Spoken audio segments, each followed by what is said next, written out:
Hello everyone, Gammon here. So, Star Wars has a problem, and no, I am not talking about the poor writing, which admittedly is a massive problem, but an easily fixable one. Just hire better writers. I'm talking about a problem that's much harder to solve. A problem that makes writing any good story in the Star Wars universe extremely difficult, bordering on impossible. I'm talking about time. If we took a look at the timeline of the Star Wars universe, we'll see that there are about 3 well-established time periods. These would be the 3 main trilogies, as well as several somewhat established time periods between and before these trilogies. Things like Knights of the Old Republic or Star Wars Solo. So let's say I want to make a story that is set in the Star Wars universe. What time period should I choose? Well, I should definitely avoid telling a story that takes place in the same time period as any of the 3 trilogies. Why should I avoid this? Well, because no matter what story I tell, it won't be as important as the story of the trilogy that is happening concurrently to mine. So whatever character I make, it won't be the most important character doing the most important things or the most interesting things during this time period. Nor will it have the same amount of impact on the universe as the characters that already exist, if it manages to have any impact at all. A general rule of storytelling, and this is a rule that can and has been broken, but still it's a good one to keep in mind, especially if you're a novice writer, is that you should inspire to create a story about the most interesting or important events that are happening in your fictional universe. Because, well, that's what the audience will naturally be interested in. Imagine a story set in the time of the original trilogy, but instead of following the greatest heroes of the rebellion, people like Luke Skywalker, you're following the daily lives of a mercenary, say the Mandalorian. Even if the story is great, it will still probably leave the audience unsatisfied because much bigger, much more important events are happening in the background. This will make the audience much more interested in the things that are happening in the background of your story than in the actual story you're trying to tell, which is somewhat of a big no-no. If anything, your protagonist's inability or refusal to get involved in these major events that are happening in the background will kind of frustrate the audience. In the movie trilogies, the most important events and the most important characters have already happened and been created. That's what the movies were about. So the only stories you can tell during these time periods are less significant by default and won't be as interesting to most of your audience as the original story set during that time period. Okay, so we can't really run a story concurrently to any of the trilogies. Or at least if we do, we'll pay a very heavy fine and have to really outdo ourselves in terms of writing in order to capture the audience's attention. Fine. We still have plenty of time, right? I mean, we've got the 18 years between the prequels and the original trilogy, and we have like 40 years between the original trilogy and the sequels. And these are places where the events are only somewhat established, meaning while we know in general what happened there, we know how they end and we know how they started, the middle part is pretty much murky and gray, and we can write quite a lot in there. We can invent quite a lot of stuff.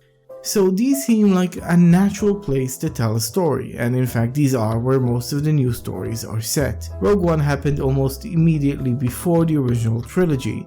Solo and Fallen Order happened between the prequels and the original trilogy.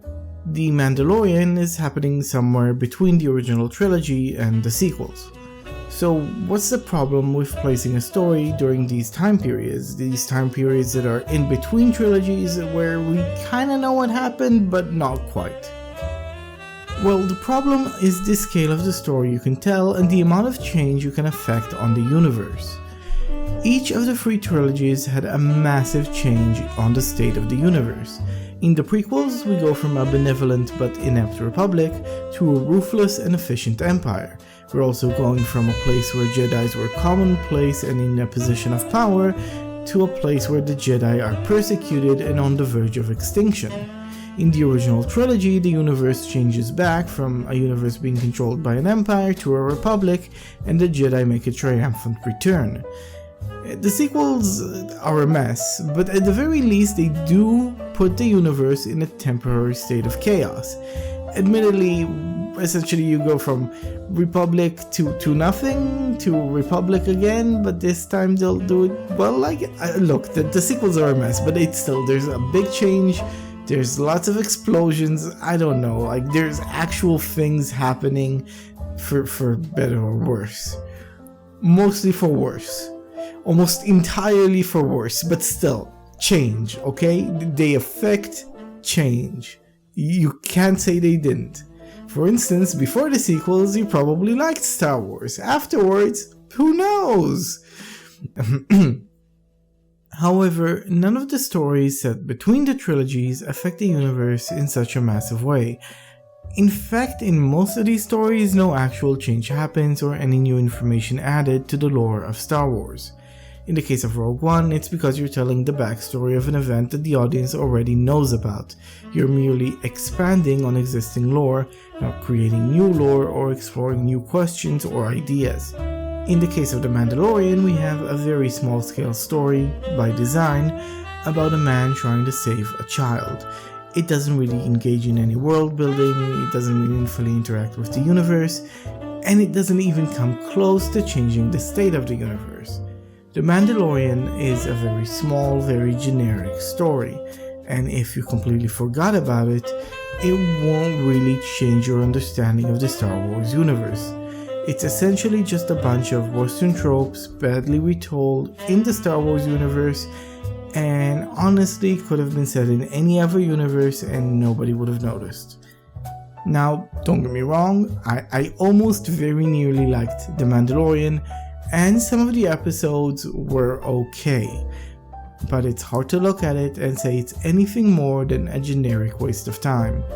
And again, I'm not saying it's bad, I'm just saying it's hollow.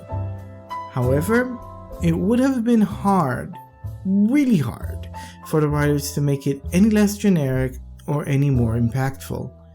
The Mandalorian is confined by its time period.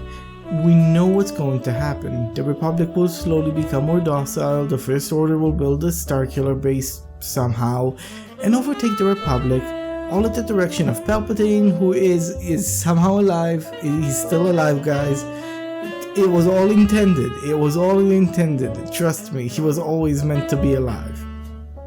The Mandalorian can't really meaningfully interact with any of the major forces that exist in the universe at this time because they are already on a predestined path the writers can't mess with. And even if he does, he can only end up taking actions with predetermined results. So for instance, if the Mandalorian ends up trying to fight against the First Order, we know he's destined for failure because again, you cannot change anything major in this time period. And if you did, you're going to end up royally fucking with the sequels, and they don't need any help with that, they're very good at that themselves. So any of the major organic threats that already exist in the universe can't really be touched by our protagonists. Now that doesn't mean we can't make a big threat. However, what it does mean is that we have to completely invent a new threat and then by the end of the series, clean it up. Meaning that if you didn't watch The Mandalorian, you would have absolutely no idea that this threat even existed, as it won't be referenced in any of the other material, nor affect any of the other material. Now, while I personally think creating a new threat is better than having no major threat at all, by having the threat completely contained only to The Mandalorian, it kinda makes the whole Star Wars universe thing feel very small. It makes The Mandalorian feel very small because the threat never branches out and never interacts with any of the other parts of the universe. And that's fine when you're doing something that's isolated. If The Mandalorian wasn't part of the Star Wars universe, I probably would have preferred it. But when you are part of a joint universe, when you are part of a large world building thing, you're kind of expected to contribute to it and you're kind of expected to draw from it. And when you don't do either, you're just If this doesn't affect the Star Wars universe, and if this doesn't draw inspiration from the Star Wars universe, why is it set there? Why is the Mandalorian part of the Star Wars universe? Why is it using the brand? What's the justification? And the justification is Disney likes money. From an artistic point of view, the Mandalorian is very much not part of the Star Wars universe. Now, let's examine the story of Jedi Fallen Order. In my review, I said the game has one major flaw in its story, and that flaw is it's non-disruptive and self-cleaning, which this is gonna sound like a repeat, but non-disruptive means that it doesn't change in any way the state of the universe. By self-cleaning, I mean it introduces and creates the same problem it solves. And while I grant that being non-disruptive isn't always a flaw, it really sticks out in Fallen Order, specifically because Fallen Order has a very classic story structure called the hero's journey, which may very well be the most classic story structure as well as the most heavily researched one. This makes the sudden and unnatural turn the story takes due to, well, outside pressure feel incredibly jarring and wrong. Now, in order for me to explain exactly what I mean, I'm gonna have to spoil the story. I'm going to spoil the entire story of Jedi Fallen Order, which, by the way, I think is a really good game and a very fun story. Significantly better than anything else that came out of Star Wars in recent years. So if you haven't played it already, I do suggest skipping to this time code that's on the screen right now. This has been your spoiler warning. You've been warned. So at the start of the game, you are introduced to the idea that a holocron exists with a list of Force-sensitive children, and that by acquiring it, you can rebuild the Jedi Order. Now, we already knew this isn't going to happen. Cal isn't going to rebuild the Jedi Order. He's not going to defeat the Empire. The reason he can't do this isn't because there's anything inherently wrong with him, but because we've already established that's what Luke does. In the time period of the Empire, if we're going to tell a classic hero's journey story, a person hearing the call of adventure, going out, exploring the universe, seizing some form of treasure from the unknown and bringing it back to the realm of the known to better society, then the ultimate good is obviously to defeat the Empire and restore the Jedi Order. Or at the very least, that's what Jedi propaganda will have you believe. This is completely blocked off as an option because, well, again, that's what Luke does, and Cal isn't Luke. Eventually, Cal understands he cannot rebuild the Order right now. If he tries to do that, he'll become a target for the Empire will overwhelm him, and kill or convert any Jedi he trains, and probably himself as well. So now the new objective becomes destroy the holocron instead of capture it. Destroy the holocron that was completely safe and unreachable, that nobody knew about, and that is only a threat now because Cal informed the Empire of its existence and then allowed the second sister to capture it. You have created this problem. You have set this building on fire, and now your job is to put it out. This makes the entire story of Fallen Order fall completely flat, because while you do care about the characters and you're happy to see their growth during the story itself has no influence on the rest of the universe. It doesn't have any real conflict, and the conflict that does exist feels artificial since, well, again, Cal made this problem. He set this house on fire. He's admittedly putting the fire out, but he's responsible for the problem that he's solving. That's what I mean when I say a self-cleaning problem. This story has created its own problem. The protagonist has created the problem that he's solving, and it's going to be solved within the same story where the problem was introduced. Which, in general, just most people won't like a story that has a self-cleaning problem. It feels small, it feels generic, it feels stupid. You can't set a house on fire only to then put it out and call yourself a hero. At the absolute best, you can say, I didn't fuck up as hard as I could have. The thing is, I think the problem is again time. Within this time period, the time period between the prequels and the original trilogy, a hero can't really do anything about the biggest problems in the universe, which is the tyrannical rule of the Empire. Because the biggest hero, the most interesting events, and solving the greatest problem can only happen in the future, when Luke shows up. You're never going to one-up or be equal to Luke Skywalker, not in this time period. And there are no new story threads or new questions raised about the rest of the canon. In other words, the story was unnecessary, and that doesn't make it bad. El Camino wasn't necessary, it was still great. However, it does make the story feel small, unsatisfying, and it doesn't measure up to previous entries in the universe. The same can probably be said about The Mandalorian, which isn't finished and we don't know where the next season will go, but I'm guessing, just like the first season, it's gonna be a small self-contained story that doesn't do much to expand on the lore.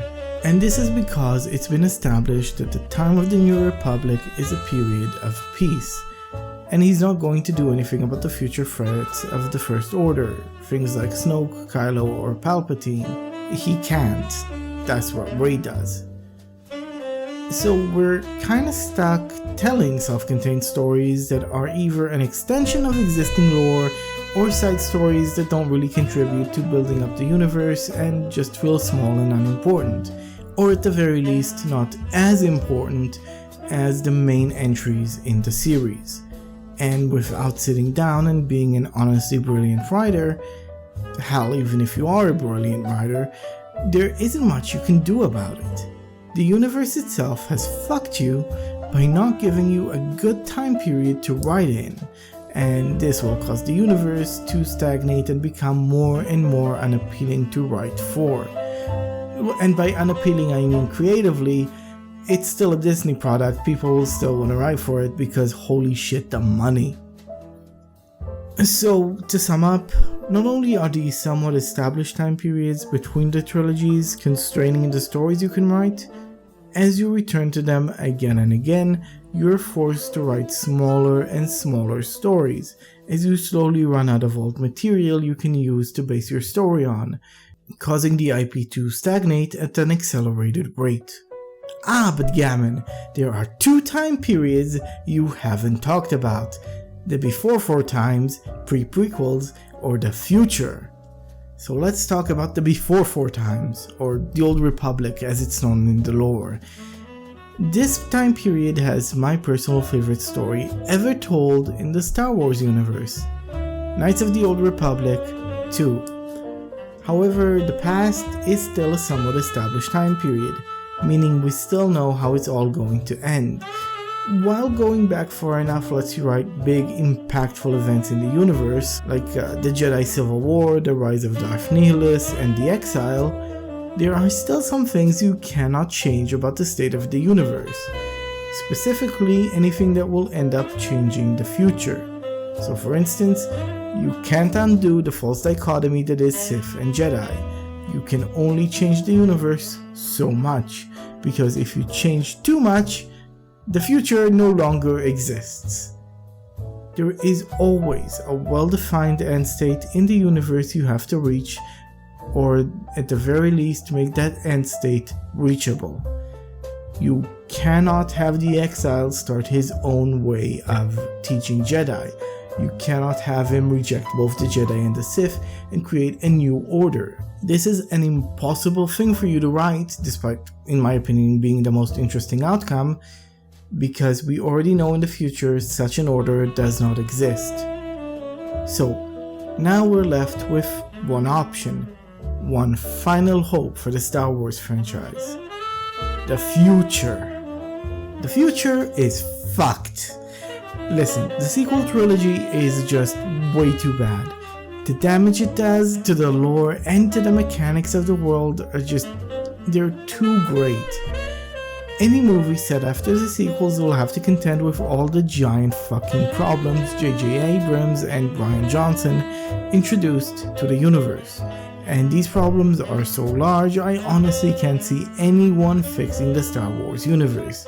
The only thing they may be able to do is to go way far into the future, to the point where every single piece of technology is different, and there isn't any trace of the original characters or establishments.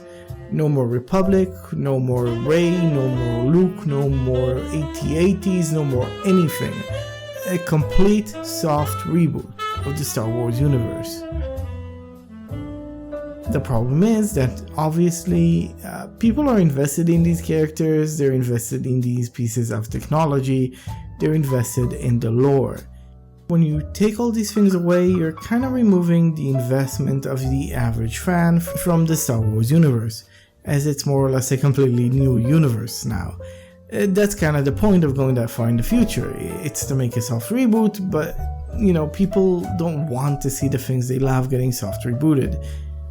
So yeah, Star Wars isn't in a good place right now, and the problem is time. They kind of ran out of time periods where they can tell a meaningful story. And while I think they will be able to keep people interested with small side stories, things like The Mandalorian or Fallen Order, stories that are either mediocre or good, they've essentially locked themselves out of telling a story on the scale of the original trilogy. At least unless they have a major time skip to the future where everything we just talked about, every piece of content created in the Star Wars universe, is just a distant memory. Personally, I honestly think the fans will have a riot, but hey, who knows. Anyway, that should be enough for now. Thanks for watching.